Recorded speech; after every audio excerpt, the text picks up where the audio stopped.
Good afternoon, everyone. I think if we could get started. Just to clarify, you were in the workshop you thought you were going to. This is titled Parenthood and Dual Sensory Loss. Everybody good so far? All right. So it's my pleasure this afternoon to introduce our speakers, and poor Hugh, I'm going to butcher your name, I'm so sorry. Hugues Alano. And Hugues has been working for the CRE-SAM as a deafblind counselor for 6 years. He has been working as an educator with deaf and deafblind children for 15 years and is interested in haptic and tactile communication. I'd also like to introduce Marion Latohic. Marion has been working for the, do I just say the acronym CRESAM or CRESAM, as a deafblind counselor for 4 years, and she is also a French Sign Language interpreter. Marion has been working with and for deafblind people for 20 years and is passionate about communication and specific needs in terms of communication. So welcome.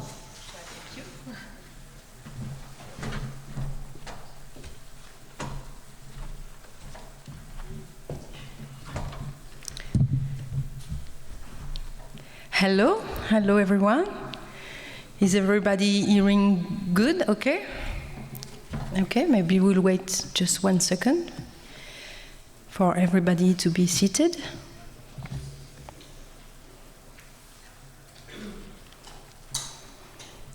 Okay, so hello everyone. So we are Marion and Hugues.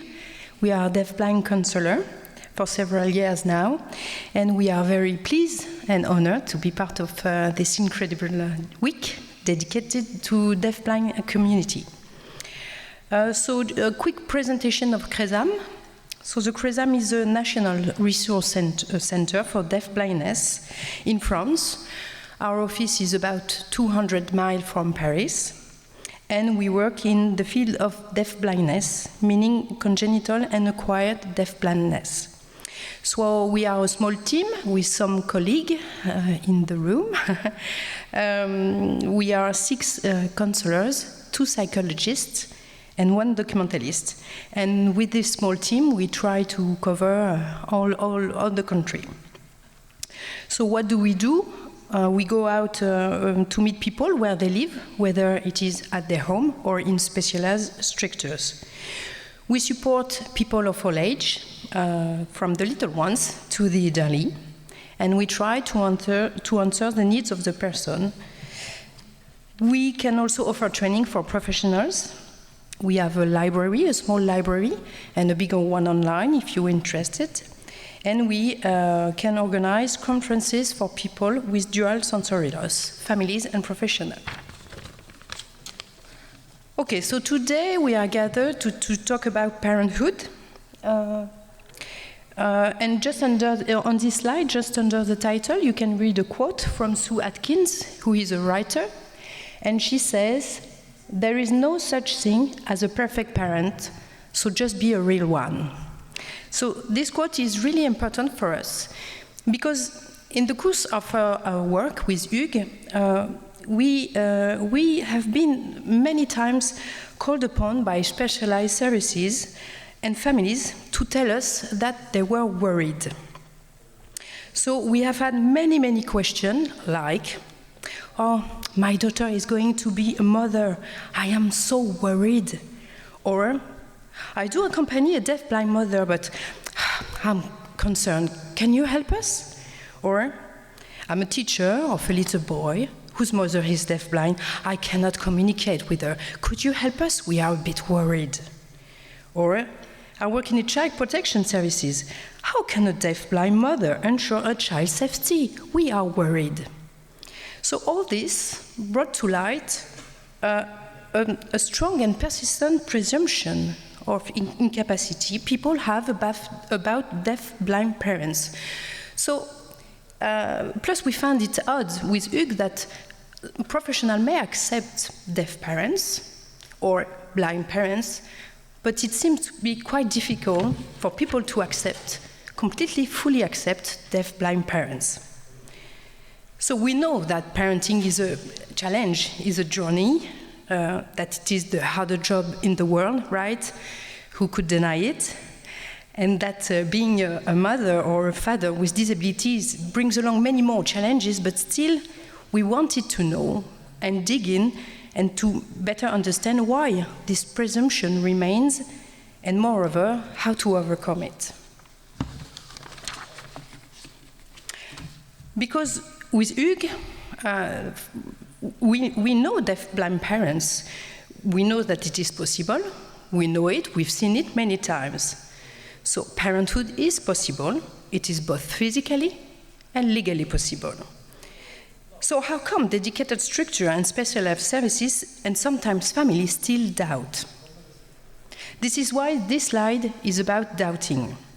So this slide is divided in two parts.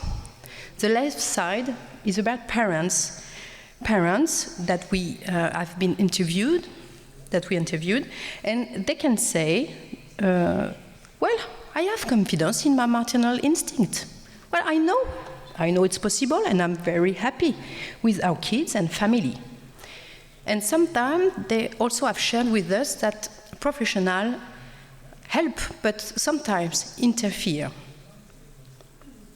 And the second part is about structure, dedicated structures doubt. So it's quite, but because we've met many happy families with parents and children in full fulfillment, parents wondering about their kids' schooling or about holidays to come, like all parents do. Moreover, we have noticed that parents with disabilities also set themselves prerequisites, meaning, well, we will have children when we will be financially stable or when our study will be finished. So parents with dual sensory loss never jump into parenthood without thinking of the impairment and the consequences of impairment.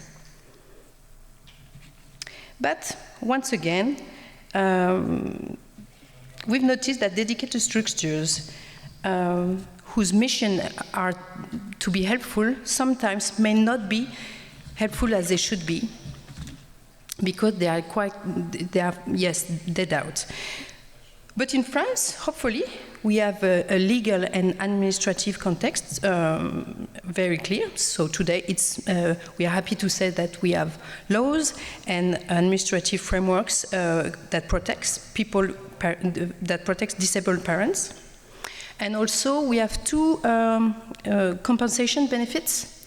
One for people with dual sensory loss since this year, since last January, and another one for disabled parents since 2023. But still, as you can see, there's two opposite perspectives remaining. So what can we do about this opposite perspective, these differences of opinion? Well, this year, the theme is global connection, so the idea would to try to reconnect people and perspective about parenthood. So, of course, today, and Ottawa is a big step for us, but with Hugues, we have been working on this theme about parenthood since 2 years now. We have interviewed parents, we have made a survey, and we have collected several testimonials. But we know we have plenty to do ahead, and of course we will continue this research. So our main goal in this work is to identify parents' needs, obstacles, and level of action so we can approve and adjust the way we support parents. Because as professionals, we have to do better. We could and we should be more supportive and helpful. And to do so, of course, we have to better comprehend the parents' needs. Also, we want to promote autonomy and responsibility, because when they're for future parents, everyone wants to help. But parents must be able to make their own decision and keep the lead always. We want to show and convince that being a parent and dual sensory loss is compatible. And also we want to share solutions. Because as we said before, parenting is challenges, but there is specific supports, and also with solution and anticipation, those challenges could be softened. So the idea is to share solution for the parents and also caregivers. So now this is Hugues speaking. Thank you.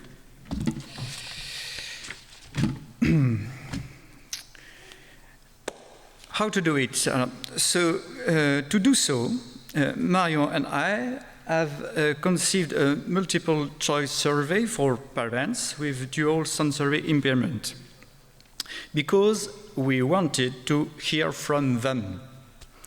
We wanted them to share their experience. And we made this survey, and we've called this questionnaire Obstacles, Facilitators, and Representations in the Parenting Path of People with Dual Sensory Impairment. So we created this questionnaire, which became after 3 questionnaires. One for parents with dual sensory loss, one for the partner, families, and siblings, and one for professionals and caregivers. The idea of these 3 questionnaires is to compare views and representation, to cross-reference the different point of views. So we sent parents and professionals we knew a link to the online questionnaire and sent it them in a Word format. Marion then translated the questionnaire into French sign language and made it available on YouTube.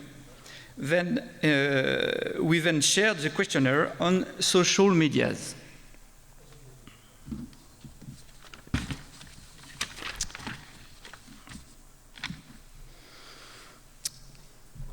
So this questionnaire was sent out to deafblind people and to families and professionals last May.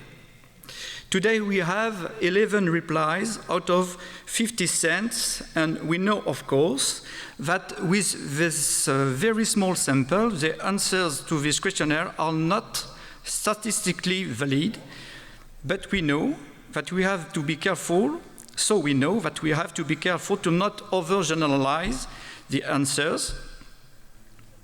But the answers do give us some indication of facilitators, obstacles, and prejudices.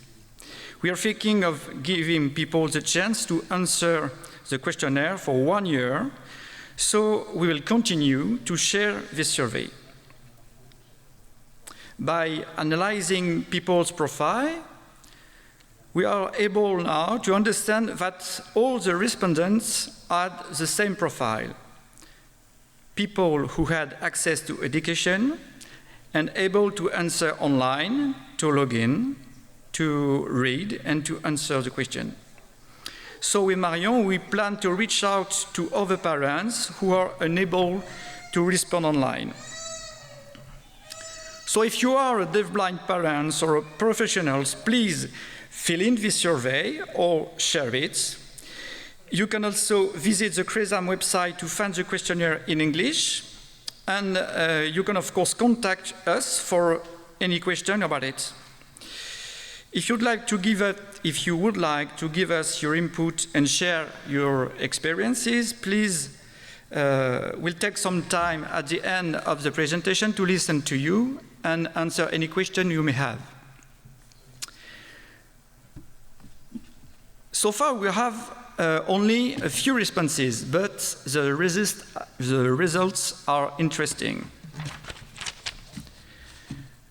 About difficulties and obstacles, the first results of the survey clearly show that the main obstacles to parenthood are the lack of adapted services, prejudices about people, and administrative obligation, especially because it's too much digital. And dual sensory impairment only comes fourth in terms of difficulties. On the contrary, the professionals and relatives we've met over the years think and told us that it is the biggest obstacle to parenthood.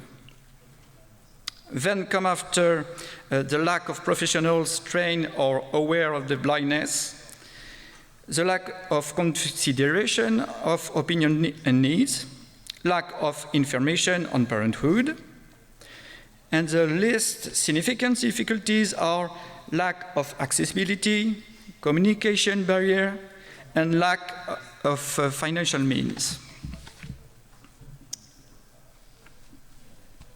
About helping factors and facilitators. The first results of the survey clearly show that there's two main helping factors, who are family and siblings in the first place, and the partner in the second place. And there's a big difference with the following items, which are less significant for them: friends, organization, social media, suitable equipment, financial means, housing accessibility, specialized services. It should be noted that specialized services are not at all considered to be helpful in becoming a parent. And when we interview deafblind people, they note other very helpful factors, who are the mutual adaptation between parents and child, and the possibility of using public transport.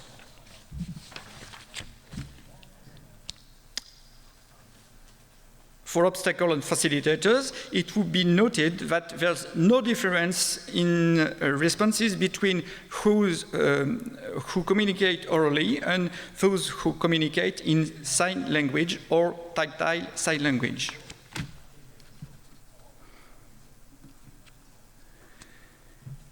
So we have presented the quantitative results of the survey. We can now present the qualitative part, with many comments and testimonials from parents we've met over the years. We can therefore present you the results concerning the representation in the parent journey of people with dual sensory impairment. And about prejudices, and first of all, I have to tell you that this survey has shown us that we too, Marion and I, have prejudices. Marion thought first that communication was a very, very important obstacle, and I thought that access to information was terribly lacking.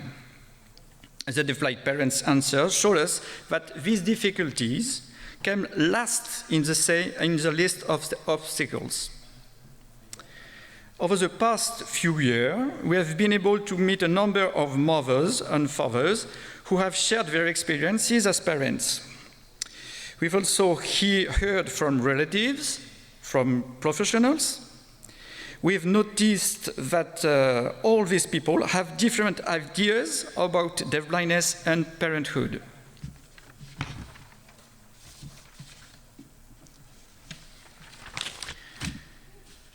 So what are the most persistent prejudices? The first one is that impairment is the problem, the big problem. In response to this survey, parents say, I have a lot of problems, but deafblindness is not the main problem.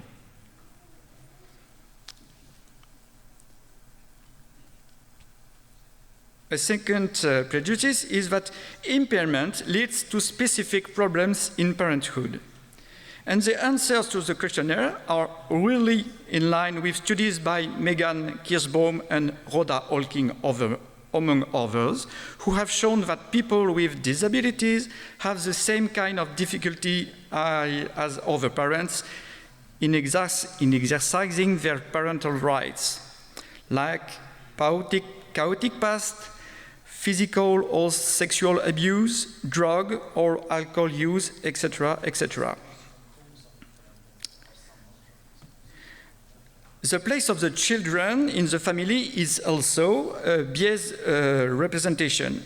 Professionals and siblings think that children of parents with disabilities will be forced to become their parents' parent.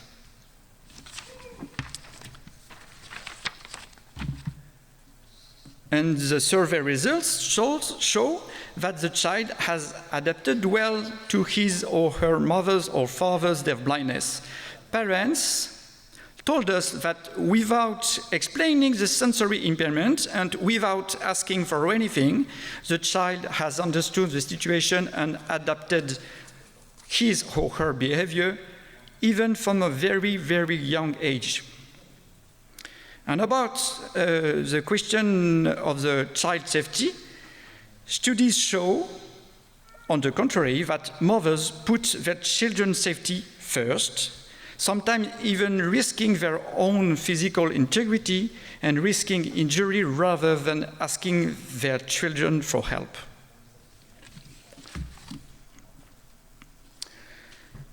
Other biases, other prejudices, that one you certainly already know, that is that dual sensory loss equal multiple disabilities. And we know that dual sensory loss is a unique and specific disability. For parenthood, pregnancy support, maternity, child education, etc., as for other issues, the answers cannot be the same as for deaf or blind parents. Dual sensory loss is a specific and unique disability. Another basis is that deafblind people would be totally blind, deaf and totally blind. And we know that there's a wide range of profiles, disabilities and etiologies involved in deafblindness. Responses and support vary according to the individual, his or skills or needs. Ah, ça, c'est pas bon. Deafblind parents also tell us that they feel regarded as patients with disabilities rather than just parents. And we must be careful to not over-pathologize the individuals and put the individuality back at the center. Continue? So, what can we do to move things forwards? Well, first, we believe we need to change our perspective. We need to change and to switch from distrust to trust, from discrimination to inclusion, from marginalization to normalization, from stigmatization to humanization, from pathology to individuality, and from differences to similarities. So those are not just words. It's a question, it's a matter of posture. We really need to change. And we as professionals, or maybe family and friends, need to switch and trust parents. We need to trust them because they told us that they have confidence in their maternal instinct. And also, we need to trust them so they can trust themselves. As we know, parenting is challenging. Also, Hugues already said it, but we have to be careful not to over-pathologize the individuals. And we need to stay focused on similarities and not to overlook at differences because parenthood is a universal experience. It may be the universal experience. And also, it is important that we need to keep in mind the positive side, because over the years, over the meetings, interviews, well, we can say that about 90% of parents indicate that parenthood has participated at this fulfillment. So this is very positive. And just on the slide, there's a quote from a mother with Usher syndrome who accepted to share her experience. And she said, "It doesn't mean that I wasn't fulfilled before, but being a mother is simply magical, with its share of stress and happiness. Well, it's a perfect definition of parenting, stress and happiness. So we have to keep in mind that parenthood is, first of all, a love, care, and universal experience. So, indeed, parenting may be successful with a good adaptation of the environment, because we know that adapted equipment reduces difficulties, pain and fatigue, and can avoid complication and have positive effect on the relationships. So it's important that the environment should be accessible. It can be successful with administrative assistance. In France, the administrative framework is quite complex, but there are solutions, and if you are well helped, there's a social professional who can help the parents. It can be successful thanks to the natural and mutual adaptation between the children and the parents.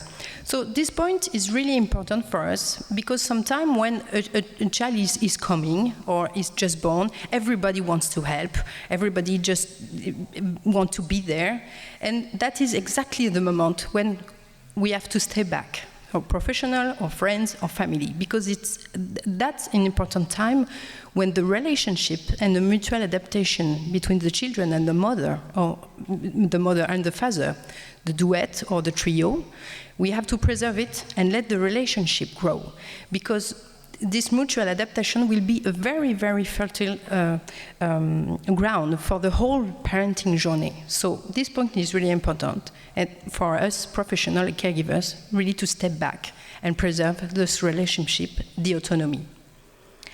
Also, parenting may be successful with parents group. It's important. Parents group may offer emotional support and practical advices. When the environment allows access to appropriate support services, parents can fully assume their role. So, some idea for professionals. Early intervention will be interesting because we want to preserve the relationship between the parents and the children.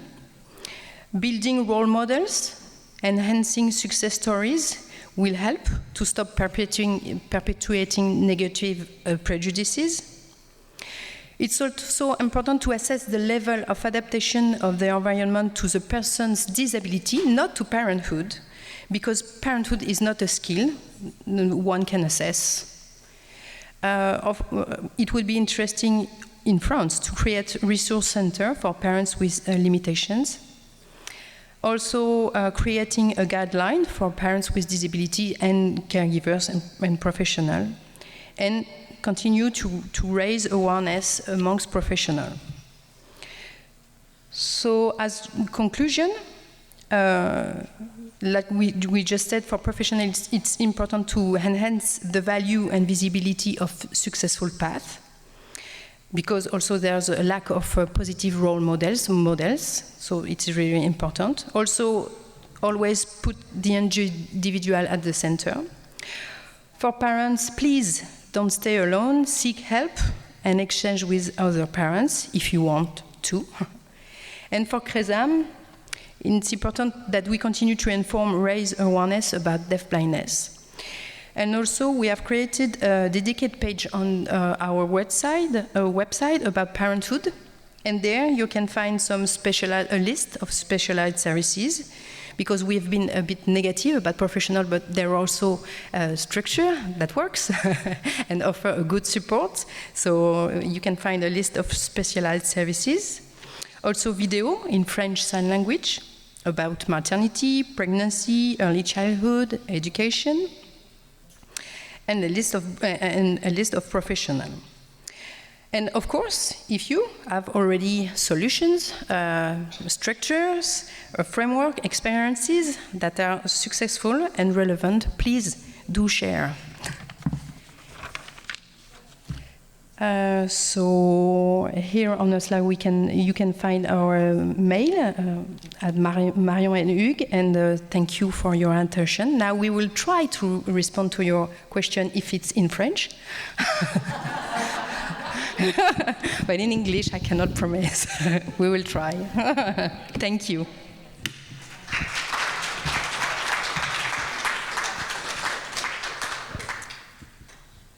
I'll bring the mic to you.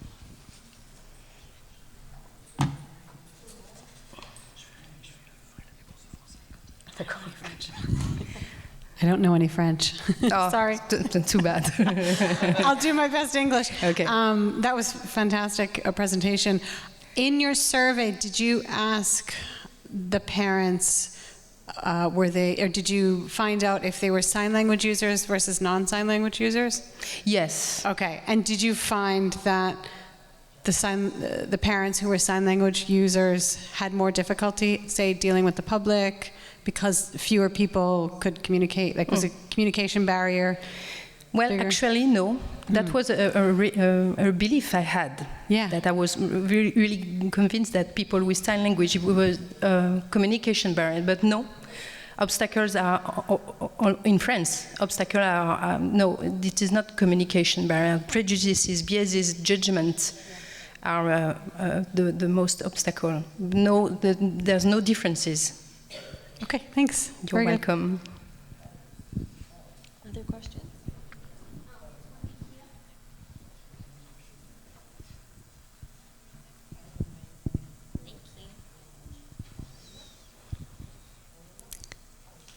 Hi, this is Paola from Australia. Me and my partner here are deaf and blind, and we've got 2 little boys. So regarding the survey that you mentioned, we're in Australia, we'd love to access that.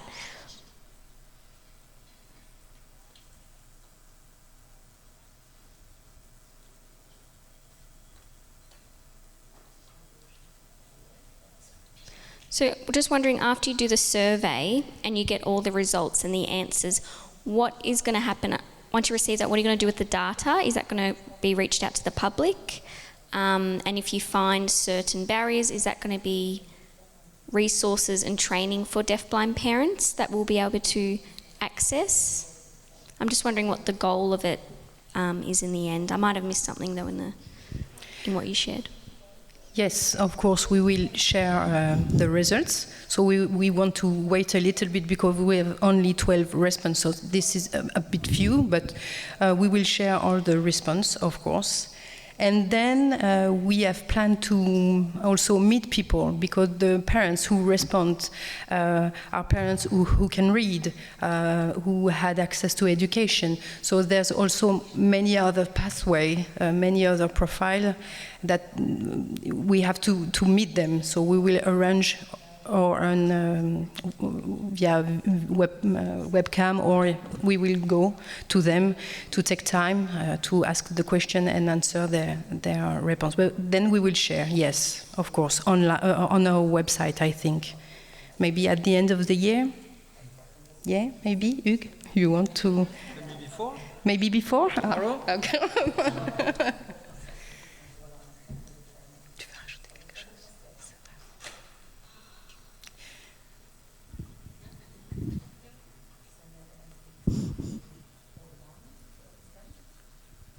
So just wondering, so with the data that will be published on the website, will you be developing like a program after that to support deafblind parents? Or will there be training? Or? Not a program, but share solutions. Well, that's a good question. We have not think so far. So, of course, we will share because parents accepted to share their experiences. So it's normal to share the data. But after that program, I don't think so. Maybe on our website, the dedicated page will be, I hope, a resource for specialized services, tips, solution.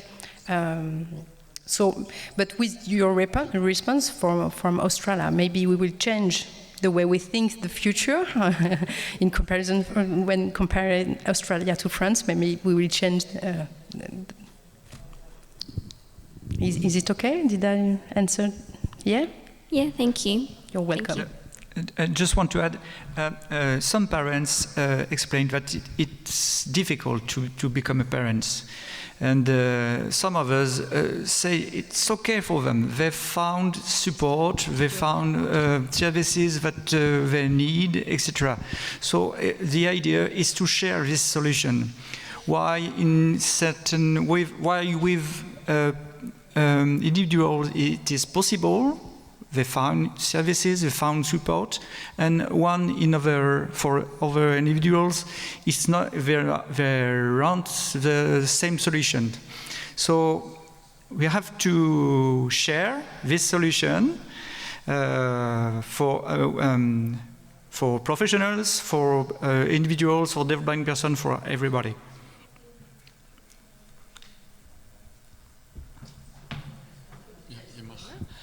Hello, this is Gratia from the Netherlands.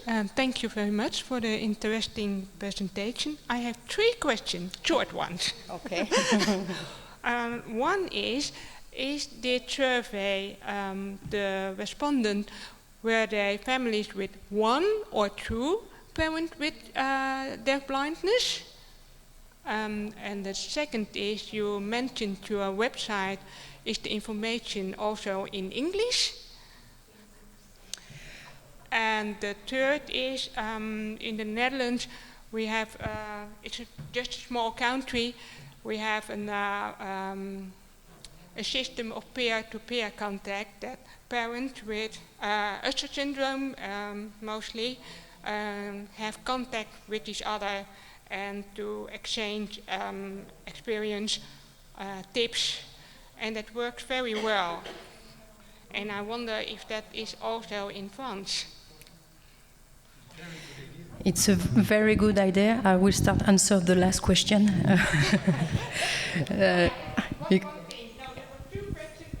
Okay. So the peer-to-peer solution is a good solution, but we have not that in France, not yet. But it would be a good solution, yes. That's why we think also created a parents group would be nice. One of the questions at the end of the survey. Yes, it was one of the at the end of the survey. We asked parents if we propose or if there was a parents group, would they be interesting? So in general, the response is yes. So we have not that in France yet, but it would be a good idea, and peer-to-peer would be great.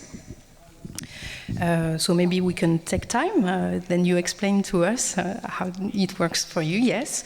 Also about parents, 1 or 2 with the deaf-blindness, in general it is more one parents. I think that's why the first facilitators is the partner, I think. And the question? Information in English? Well, yes, information no, but the questionnaire, the survey, is translated in English. So, yeah, it is quite long. You need half an hour. It's not very practical, but interesting in terms of data. You're welcome. So thank you both for your presentation this afternoon. I think the work that you're doing on the survey is very interesting, and it seems like there's a lot of ideas that have come out of the room as to what your next steps, could be, and what people's wishes might be with the information you've collected. So just as a token of our appreciation, we have a small gift for you. Thank you. Thank you very much. And thank you so much.